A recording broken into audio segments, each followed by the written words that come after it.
waaw yàlla ci weeru koor gi mu gën a boole xol yi gën a tàppe xol yi gën a def xéewal Sénégal ñëpp am jàmm ñëpp mën koo jëriñoo ñëpp fekkee ko ci amiin ci darajay rasulullah sallallahu alayhi wa sallam ak barke xaadim rasul mu nekk lu am solo comme ni mu ko waxee rek mu nekk moment boo xamante ni moment de partage la koor gi tombeek bi nga xamante ne mooy carême bu catholique yi mu nekk loo xamante ne c'est un bon signe par rapport ak li nga xamante ne gis nañ ko mu nar a nekk lu am solo ci suñu diggante ñun ak ñoom ndaxte dialogue islamo-catholique bi nga xamante ne am na ci réew mi mu nekk loo xamante ne lu mat a bàyyi xel la waaye waxtaan bi tey dañ koy daal di dooree jëmale ko si li nga xamante ne mooy mbiru ki nga xamante ne mooy Madiambal Diagne nekk journaliste nag mu mel ni ay mbiram tey ci jamono ci commencé na compliqué ndax bu ñuy wax extradition partielle dafa am mbir yoo xamante ne si la ñuy sukkandiku ku topp am yenn yoo xamante ne loolu la décidé pour ñu topp ko ci am yoo xamante ne demeewul noonu mu nekk loo xamante ne am solo mais ñu gis que ne ñu wax que ne ces avocats dugal nañ un pouvoir de cassation afin de contester l'arrêt rendu bi nga xamante ne tey jot nañ ko. loo ci bëggoon ma wax ci oui. Voilà, aujourd'hui on parle d'extradition partielle de monsieur Madiambal Diagne.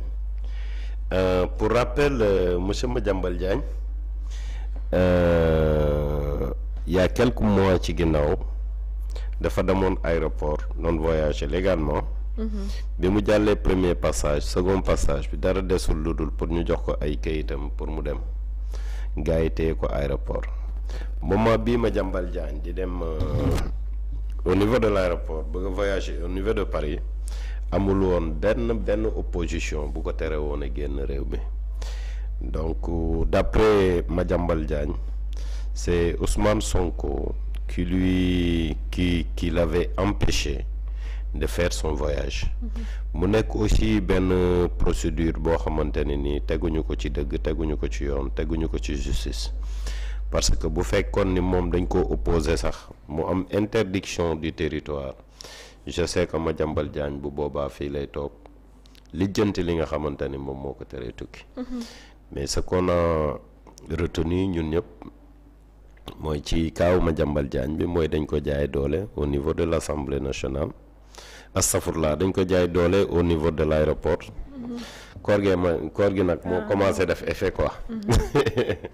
voilà donc au niveau de l'aéroport international Blaise Diagne Madiambal Diagne vraiment a été intercepté son voyage saboté. Pourquoi? Parce que lors de l'une de ses sorties il a dit que c'est Ousmane Sonko qui lui a empêché de voyager. Il avait même noté ay numéro de téléphone yoo xamante ne mu ngi doon jokkoo ak ñoom depuis moom fi mu nekk tout en organisant uniquement que pour moom Madiambal Diagne mu war a voyager mu bañ a voyager du moins. Donc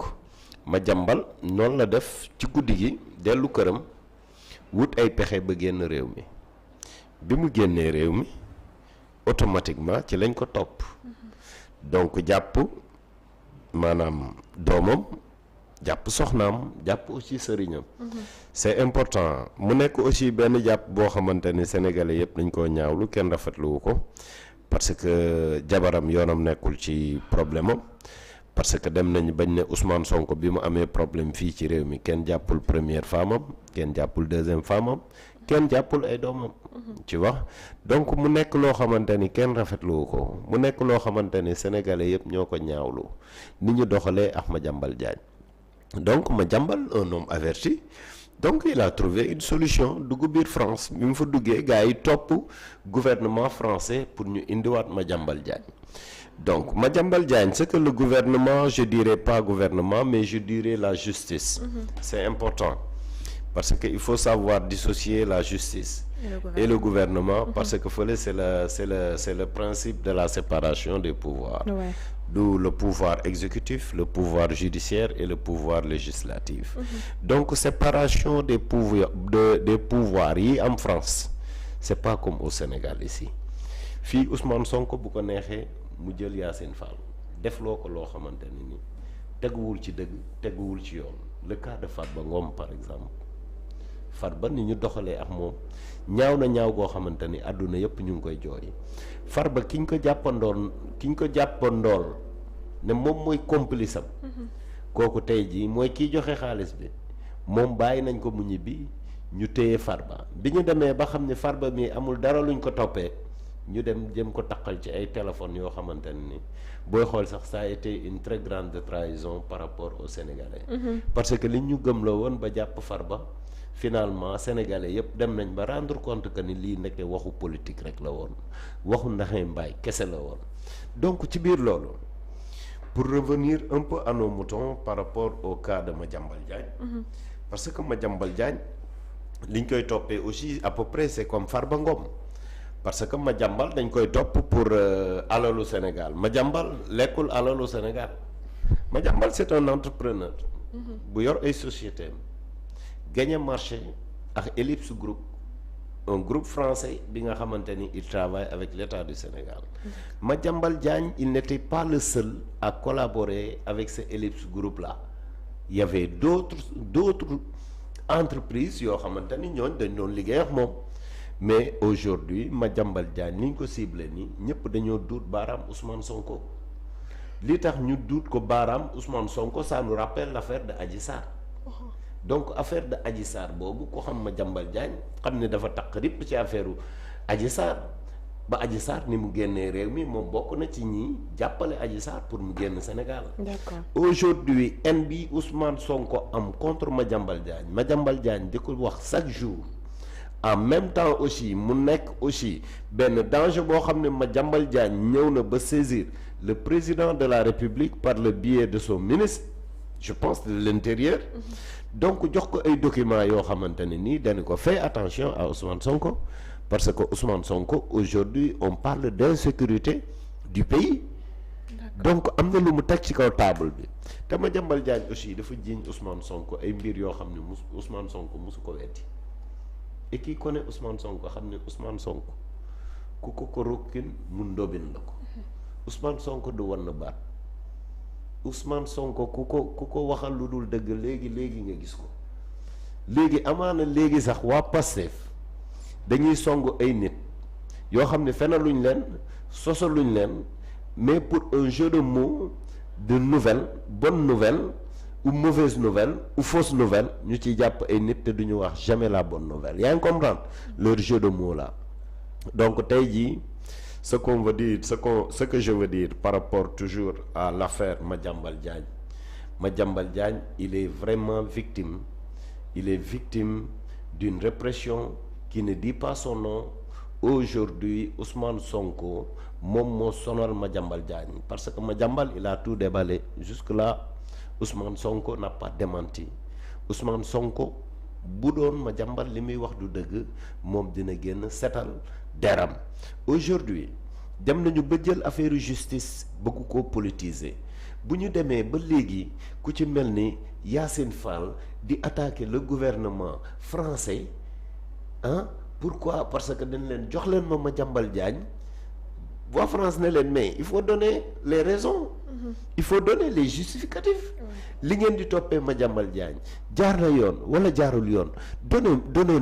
donnez-nous les preuves mais jusque-là l'État du Sénégal je dirais pas l'État du Sénégal je dirais Pastef je dirais Ousmane Sonko je dirais Yassine Fall je dirais avec leur complice yaa ngi comprendre amuñu benn preuve buy wane ni li ñuy toppee Madiambal Diagne moo ko def. La justice française loolu la leen laaj mais jusque-là mënuñu ko apporter maintenant quand on parle d'extradition partielle mais extradition partielle waxuñu extradition totale. Donc il doit y avoir un questionnement par rapport à ça. C'est quoi une extradition partielle mooy ñoom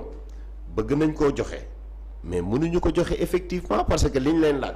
delloo woo leen ñu ko ça c'est comme un terme qui dirait diplomatique. D'accord. C'est dans le cadre de la diplomatie. Mais une extradition soit elle est effective ou elle est non effective soit c'est oui soit c'est non mais pourquoi vouloir utiliser partiel d'une part yéen li ngeen wax. mais nous voilà nous de notre part ce qu'on attend comme preuve. indiloo leen ñu ko. Madiambal Diagne ne va pas venir ils ne vont pas extrader Madiambal Diagne parce que Ousmane Sonko ak waa Pastef yi bëgg a jàpp Madiambal Diagne ils n'ont pas de preuves suffisantes, ils n'ont même pas de preuves pour ne pas dire suffisantes. Madiambal Diagne dañ koo tooñ, Madiambal Diagne dañ koo jaay doole jabaram, jaay doole doomam, jaay doole sëriñam. Il faut nañu bàyyi Madiambal Diagne bu ñu amee dara luñ koy topp ci sàcc alalu réew mi nañ ko topp Ellipse Group bi nga xamante ni moom la Sénégal signé. mais li ñuy def ni Ousmane Sonko mu ngi tooñ Madiambal Diagne, Yacine Fall mu ngi tooñ Madiambal Diagne, mu ngi tooñ sénégalais yi, mu ngi tooñ waa Sénégal. d'accord mu nekk lu am solo ci li nga xamante ne gis nañ ko mbiru Madiambal Diagne extradition partielle mu nekk loo xamante ne il va falloir que sénégalais xam lan lay daal di signifier muy wax que ne en justice extradition partielle de signifier que état accepté na remettre li nga xamante ne la personne à un autre état uniquement pour des faits précis ou pour l'ensemble des accusations formulées contre moom mi nga xamante ne mooy Madiambal Diagne sur le cas de Madiambal Diagne. Dans l'affaire concernant Madiambal Diagne, la Cour d'appel de Paris aurait estimé que certains faits reprochés justifient une extradition, mais d'autres ne remplissent pas les conditions légales. Résultat, la remise serait possible uniquement pour les infractions validées par la Cour, et si l'extradition est exécutée, le pays demandeur ne pourra pas juger pour que les faits autorisés par la justice française. Il ne pourra pas élargir les poursuites sans nouvel accord principalement spécialisé. Les avocats peuvent formuler un pouvoir devant la Cour de cassation pour qu'il ne préjuger par les faits mais vérifier si le droit a été concrètement appliqué. mu nekk loo xamante ne lu am solo la jëmale ko ci mbirum Madiambal Diagne. waaye ñu tout à l'heure j'ai vu son avocat dire que ils vont saisir la seconde instance. Et en tout cas maa ngi ñaanal Madiambal Diagne yàlla na ci am ndam lu sedd guy. Madiambal Diagne Ousmane Sonko sonal gi mu ko sonal moom ak Yacine Fall ak waa Pastef du dëgg du yoon, parce que déjà li ngay njëkk a xool mooy procédure bi ñuy toppee Madiambal. nit koo xamante ni yaa ngi dem aéroport amul dara lu la opposé pour yow nga génn réew mi nga dem ba foofu ay nit di oote au niveau xawma Ousmane Sonko di oote ak ay nit pour ñu téye fa Madiambal Diagne. moo tax Madiambal Diagne ci ëllëg sa je pense que ci lañ ko commencé toppee tijjul ko benn procès boo xamante ni ça n'a jamais été programmé, donc on peut dire que ça a été programmé à l'AIBD grâce à Ousmane Sonko. Donc Ousmane Sonko li mu def Madiambal Diagne du dëgg du yoon na xam ne nag moom amul doole, yàlla rek moom moo am doole, te gis nga dëgg lu mu yàgg-yàgg moom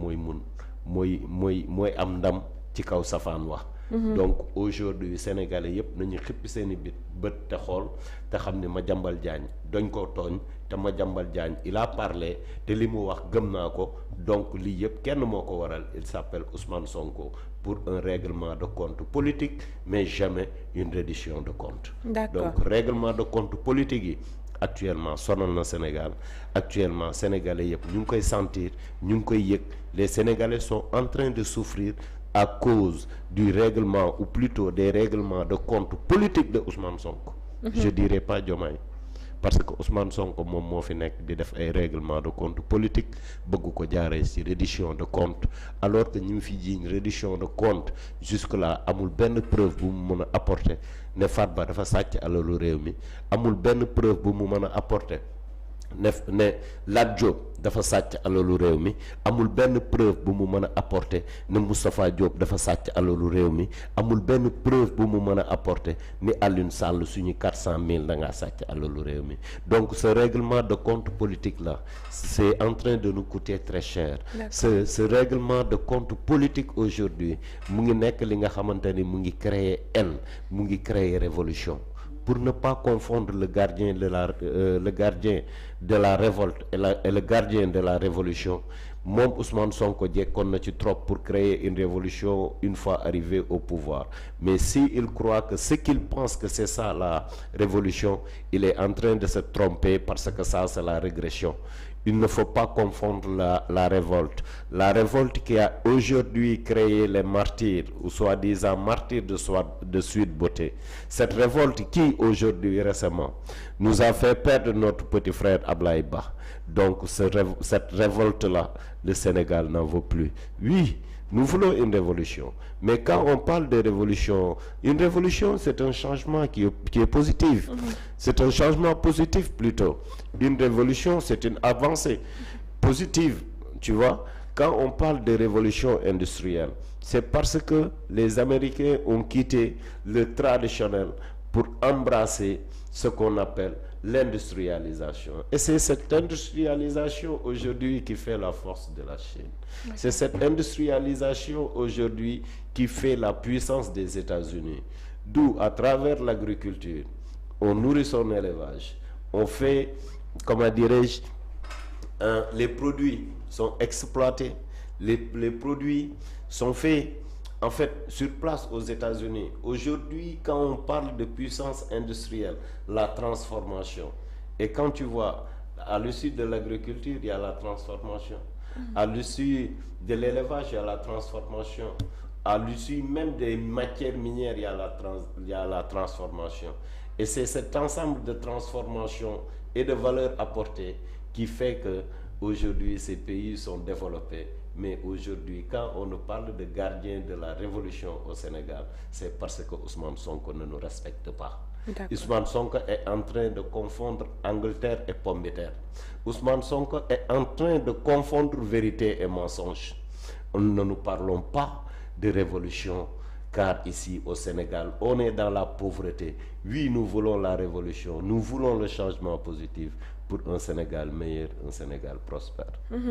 mu nekk lu am solo mbirum Madiambal Diagne ñu gis que ces avocats ñu wax que ne annoncé nañ dinañ introduire un pouvoir demale ko ci fële ci mbir bi contester li nga xamante ne